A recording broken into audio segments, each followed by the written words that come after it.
Oh, welcome to Onesies, a podcast of onesies and wonders and blunders. My name's Andrew, My name is Emily. and we are back after our brief hiatus to discuss Emily's pick, which also last season was technically Emily's pick in some contexts. But this time it is an official Emily pick. It is Prime, Amazon Prime's 2024, I believe, Or five. five. Who knows when it started? Uh, Series The Bondsman The from Bondsman. Amazing. Bloomhouse, starring Kevin Kevin Bacon. Kevin Bacon, Beth Grant, we've been talking about. Beth Grant, yes. These other people I don't really know, but Jennifer Nettles and Damon Harriman are key figures in this episode. Marianne and Lucky. I'm so glad I rewatched it today because I watched it on Prime yesterday Mhm. and missed like the first 10 minutes of the episode. Interesting. And I was confused. I was like, oh, so I guess he's dead. Very interesting. It was Yes. really weird. So I rewatched it and got all the context that I was looking for. So Well, that's good. yeah, That's good. That's I'm good so that happy. you were able to. You know what? I know we're only one episode in. It's only an 8 episode show. I kind of like it. Yeah, It's a little it's Kevin gory. Bacon. It's And Kevin Bacon is charming and wonderful. I hate his accent, but whatever. very, yes, wanting accent choice, but he is a well, let's start off here. He is playing what's his name? Halloran, a bounty hunter. Hub, Hub, Hub. a bounty hunter. He goes after criminals. Um, So we don't get a lot of ground situation about how it's set up, but it would appear that either he and mom run the bond service together, mhm. or at the very least, she will be helping out. It is a semi procedural. We're on the pilot episode slash origin episode. Um, and we do get a preview of what's coming, but it is set up very much like a Rockford Files or a Magnum PI type thing, where you have your prime mover character who's going to find themselves in a bit of trouble. Yeah. And it starts with him going on what appears to be a routine collection at a local motel. And He uses some what I would consider unorthodox tactics to get oh, yes, the that is baddie correct. out. He stirs up a hornet's nest that he has in a bag and puts it into sort of the air conditioner or some sort of mechanical thing vent that leads into the room that he's trying to get access to, and then holds some kind of Snare. The snare he's snare. using for It looks like a dog the, catcher thing yes, for people. for It's people, which I whatever. At least it was a white guy he was catching with that. Um, on the way out of that room. He uses it to ensnare the man in the room, realizes that it's not the right guy. realizes it's not the right guy. Um, he is then the guy then says, "Well, no shit, dummy. This was a trap." Kevin Bacon's like, "What do you mean it's a trap?" He is then shot in his bulletproof vest, Mm-hmm. and then somewhat graphically, the bad guy comes up and slits his throat. Somewhat graphically, yes, I would say it was fairly Is it graphic. is it fairly graphic compared to the next 6 minutes of the bloody neck hole that we will be subjected to? Yeah. Oh. God, when you were like, I just fucking love Bloomhouse so much and I want to watch a Bloomhouse show, I was not sure and I remain unsure. I don't know what Bloomhouse means. I just wanted to watch Kevin Bacon. So jealous. Um, okay. So we then cut to Kevin Bacon awakening in a He's like behind a wall, like behind a in a wall. in a building. Well, in a building, like Now, I can't. He's like trapped in between like the outside of the house or the building and the inside wall. It's yes, and weird, we find that out because he breaks through the wall and gets right? into the motel and leaves. Until We will then, get. I'm hoping we get more like holes in walls with people peering out of them scenes. I mean, I know we get one, at least one more in this episode, but I'm hoping throughout the series we get a lot of that. but the way it's shot is from down the wall, so Hmm. it's not clear that it's in there. The camera can't physically be in that space, Yeah. so it's there's a word for whatever they're doing by sort of breaking the camera shot, which John Carpenter only did once or twice in the thing and talks about it on its audio commentary. I have to tell you about that, Emily, because I'm a man. Nerd. I'm a man. I'm a Who white watches man. audio commentary anymore? Only people who have DVDs. I What mean, dorks. I actually stopped and like a long time ago when I saw these comments from people going, I didn't like the movie before, but after listening to the audio commentary, I've changed my mind. And I was like, that is not a good take. No, that's not a Um, good take. that's not a good take. Okay. So he then breaks through the wall. We find out he's in a wall. I thought he might be in hell and have to ooch his way into the greater pit of hell, but he does not. Breaks through the wall, finds himself in the motel room. We see the hornet's nest on the floor. Hmm. That's There when he are, kind of remembers where he is, it feels yes, like. I think we have an angle on the bloody neck at this point. He is breathing. He has labored breathing because the air is going through the ex- um, punctured windpipe type deal.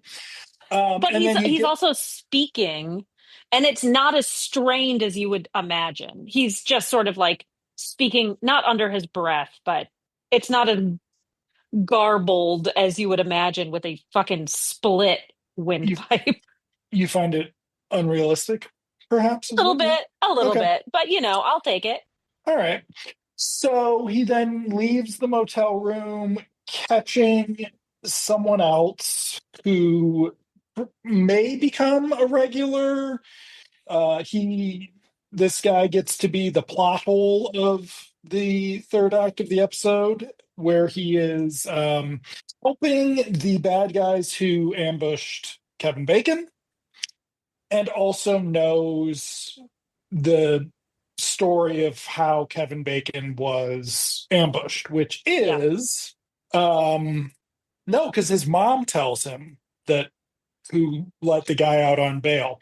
Now, what we're going to get with this show is we are going to get that we are supposed to find Kevin Bacon's ex-wife sympathetic and an unknowing damsel in distress because she has fallen for a guy who's a bad guy, but she does not believe Kevin Bacon that she's with a psychopath, despite all of the indicators. Yeah. Also, she appears to be in her 30s, perhaps. I saw something about how some picture of Chris Evans and his new bride. How old is she? 50. She looks She looks great. great. Okay, so not only does she look great, it is also the exact same age difference as Chris Evans and his girlfriend or his wife, which is the joke. Someone posted, all I see when I see Chris Evans is him being 16 and holding a baby, which is actually what Kevin Bacon would have been doing with this. But no, I believe Kyra Sedgwick is age appropriate, Yeah, yeah. I mean, yeah. even though they lost all their money, Did all they? of her money. Yeah, to Bernie Oh, Madoff. Aw, bummer. which is why Kevin Bacon made the box. Okay, so but before all that, he puts the Tater, what's the guy's name? Gator, Tater, something like that. The flunky in the trunk In the of the trunk, car. He finds out that his hilariously. car has been stolen, Yeah, but he puts some duct tape on his neck. First of all, I love that Kevin Bacon. I love him. Don't get me wrong. He is a scrawny, scrawny man, and he can lift this. I don't want to say significantly bigger because he's not like super heavy, but he's a big dude. He can lift this guy up and put him in the trunk of this car that's not his, but he could put them in the trunk of a car. Two things. One, Kevin Bacon is a zombie.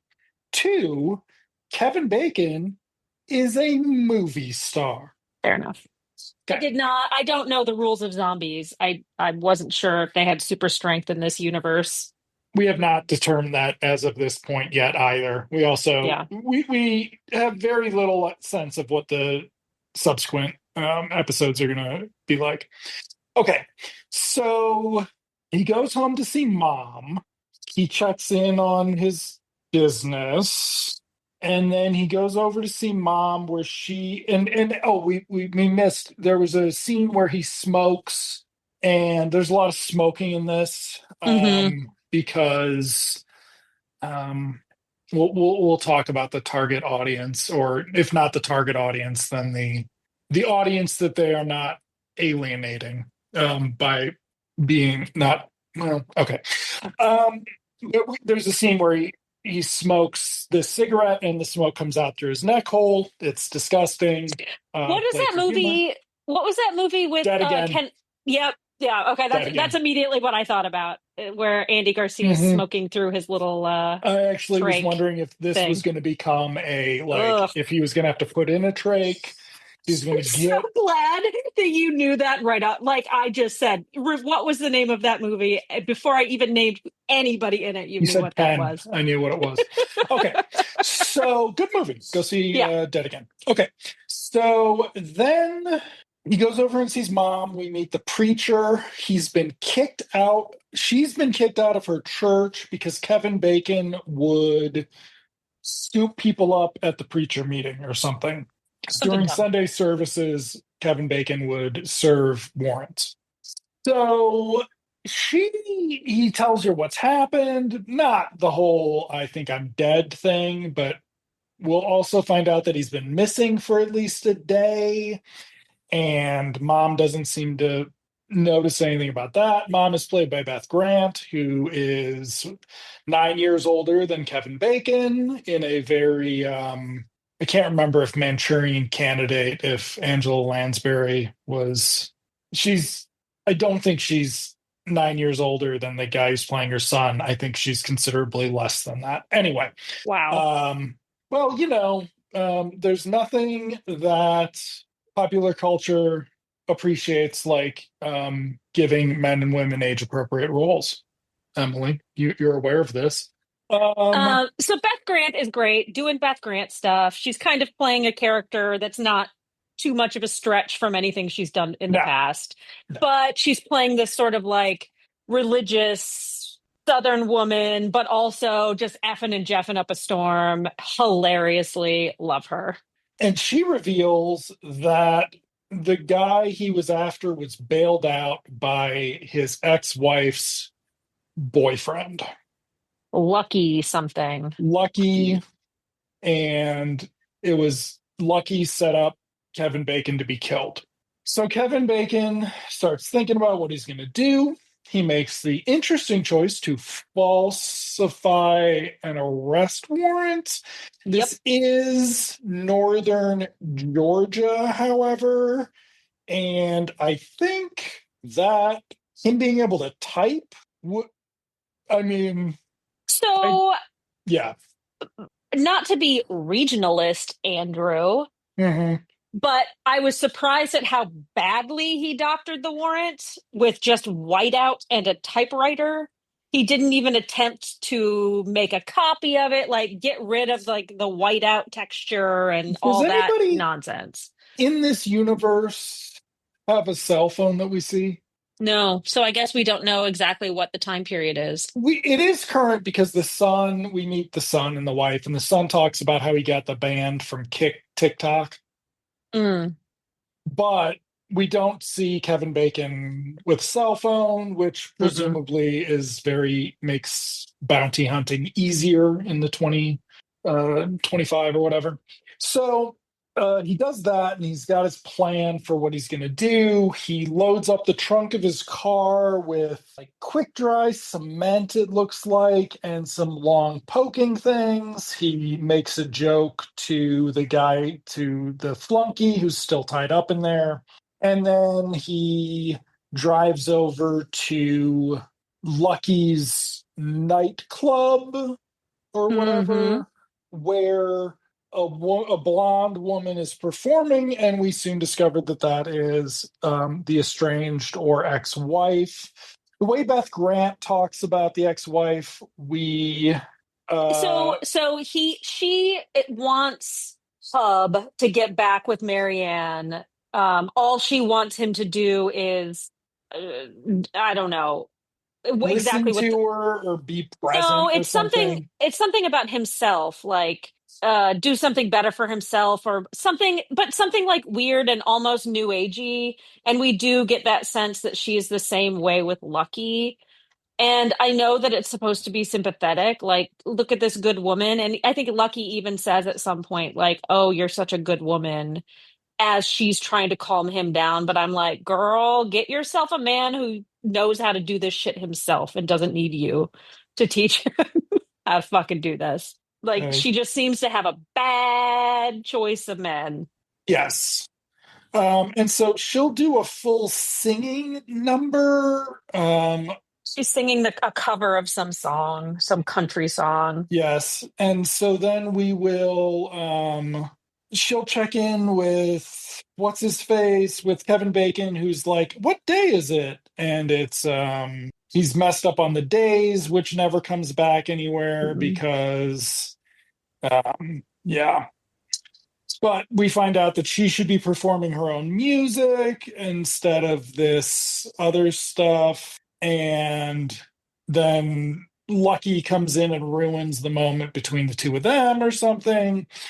But Kevin Bacon tells Lucky that he knows what he did and something. Like we have no at this point in the movie any sense of how much danger all these good old boys are in from one another, Right. um, which is very interesting considering they opened the show trying to kill Kevin Bacon. We also are introduced to the son, which you've Yes. mentioned before, and he is very sweet. He dabs up his dad. He's working with mom's band and doing really great stuff. And Kevin Bacon is, well, all of the adults, he's a teenage boy. All of the adults are doing their best to kind of distance the kid from whatever, again, this sort of unknown drama, danger, etc. So they do a very good job of sending him away and then having their discussions about, I've got this warrant for his arrest. He's a bad guy. Da da da da da. And I don't And we also don't get a lot of like Lucky, assuming that Lucky did call for Hub's death. We don't really get that. I thought you were dead reaction from him. know. Well, everybody has like this confused look when Kevin Bacon shows up type deal. Yeah. But there's Um, not like a holy shit you were dead, except for when I guess in future scenes. But like if Lucky wanted him dead and people told him he was dead, he would be much more surprised seeing him walk in. okay, so Damien, what's his name? Damon Harriman was one of the dipshits on Justified, which is why he looks familiar, but he also played um, Manson on. I thought I saw that somewhere. I thought he said he played Manson in on Mindhunter. Maybe I'm wrong, which is weird because I thought I Mm. just saw that. Anyway, so all right. Then he gets out of there, leaving Kevin Bacon. He sneaks off on Kevin Bacon Yeah. using the family as a distraction, and he's supposedly going over to play poker with the guys who tried to kill Kevin Bacon. Um, He Kevin, then he asks the guy in the trunk like, oh no, he doesn't. He asks the guy in the trunk once he gets there. once So he gets there, he seemingly knows where these guys hang out and have their poker nights because he just yeah, gets in his car and goes. But on his way there, and this is, can I be honest? When I watched it yesterday, this is where I came in, where he's driving down the road past the church and the guy's outside and he's got the red eyes. That's where I started the episode. okay, I was totally confused. Um, so he's driving past the church. We see the pastor from the scene before, but he's kind of in shadows, but you can still tell it's him. The lights in the church are flickering. The pastor comes out, his red eyes are beaming, and Kevin Bacon's like, "What the fuck?" And he keeps driving. And the pastor is seemingly following him. yes. Which pin in that because it'll take the pastor a while to get there on foot.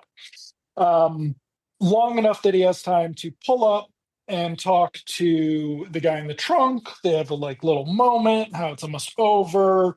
You should really be my flunky and not these guys' flunky. Oh, that's so nice. You're not gonna tape me up again. Kevin Bacon tapes him up again and heads over to the house where Oh, and the he guy says that he pisses himself, which made me yes. laugh. Well, that's nice of you, Emily. Um, Heads over He's a bad and guy. He can piss his pants. Come on. Just because uh he's a bad guy doesn't mean he doesn't deserve to get laughed at for peeing himself. oh, he's been in there for so long. I find it unrealistic that that's all he had to do. Okay, so he goes over to ambush some guy who's out back wearing a security jacket. Does he have a gun or he has night vision goggles or Does he have something? night vision goggles? I don't remember. I just feel He like has a gun. He he does has a have a gun. gun. Yeah. Okay, but the guy's wearing security. Possibly we were supposed to recognize him from the club scene because he is an employee of Lucky's who Lucky sent over there to Mm, ambush as a trap for Kevin Bacon. They're going to get him again. Instead, Kevin Bacon's got the drop on him. He goes in, locks everybody up, or ties everybody up. This is where we get one of the guys say, "Man, you were fucking dead. We killed you." yeah. And then there's a knock at the door, and it's the preacher. There's not a knock at the door. The light starts flickering Yes, and somebody says, "Oh shit, there's somebody out there." It's just a preacher, and Kevin Bacon grabs the guy. So there's a little bit more gore. He shoots somebody's hand, and it's yeah, yeah, maimed significantly. He grabs one of the guys. I think it's the guy who's maimed. Pulls him again into another room. And is there a crack or something that he's looking through? Again, it's very yes. He's strange. looking through the door, And possibly. there's just a bunch of screaming. The priest is in there and they're trying to talk to the priest, but suddenly they're screaming and hollering and what's going on and da da da da da. And then the guy that's with Kevin Bacon okay, so there's like without any hand of the priest, a guy sitting in a chair gets shoved through the door, crushing his head and then falls out. So here's another hole in the wall scene where Kevin Bacon is peeking through a hole in the wall caused by this guy's head. Then there's another guy in a chair levitating in the air. And we see, like, again, without any hands, this guy just get his neck snapped and fall to the ground. The other guy that's in the room with Kevin Bacon is screaming, screaming, screaming. Kevin Bacon finds his way out somehow. Yes, Kevin Bacon like runs down. It's confusing because it's the same shot as when he's trapped in the wall, that apparently Yeah. there was a place he could run out the whole time, which he does, leaving the other guy. We don't find out what happens to him. He runs home, leaving the guy in the trunk. And I just realized we haven't been talking about the phone calls yet. So, starting with him When getting he back to the bond office Yeah, the first the time, first time. there's a voicemail on his answering machine from Pot of Gold about his becoming part of the Pot of Gold corporate family and how he needs to do his orientation. He Hmm. says it's a telemarketer. There's more of those calls. There's also a scene where all the confiscated cell phones he has starts ringing with Pot of Gold as the callback or as the caller ID. When he's at the club, the son says somebody from Pot of Gold called. So it's been throughout the episode. And we find out what it is when he gets back home. He cleans up a little or relaxes, goes to see his mom, and she's like, "Come in here. Pot of Gold's finally here." And this is when we meet his HR person, played by Jolene Purdy, Hmm. who informs him that she has told his mother how he was killed and that he was brought back from the dead, from hell, and he is, going to be working for the devil, um, hunting demons for the devil. To which his mother says, "This lady's nuts. Tell her she doesn't know what she's talking about." To This is which Kevin Bacon blasphemous. goes, "She kind of knows what she's talking about." No, he says, I'm not a religious type. Oh, right. Okay. And then Jolene Purdy's character, what's her name? Ba-ba-da-ba, Midge, but I don't think we've been introduced to her as Midge yet, says something like, well, the last person who was in your position wasn't even a Christian, so good Yeah. luck. Um, and then like briefly mentions the pastor, like, Yes. hey, that guy, your friend that you just met, he is a religious fella, and that didn't really help him very much, did it? Right. Sort of a thing. So, yes. And then we cut to credits because now we've just set up our show. And so the Bondsman is a half-hour show. We get a preview of what's coming up this season, which appears to be Kevin Bacon demon hunting, while his nemesis, the wife's boyfriend, is going to become a warrior for God out to get him. So, what I found interesting is this is not based on Joe R.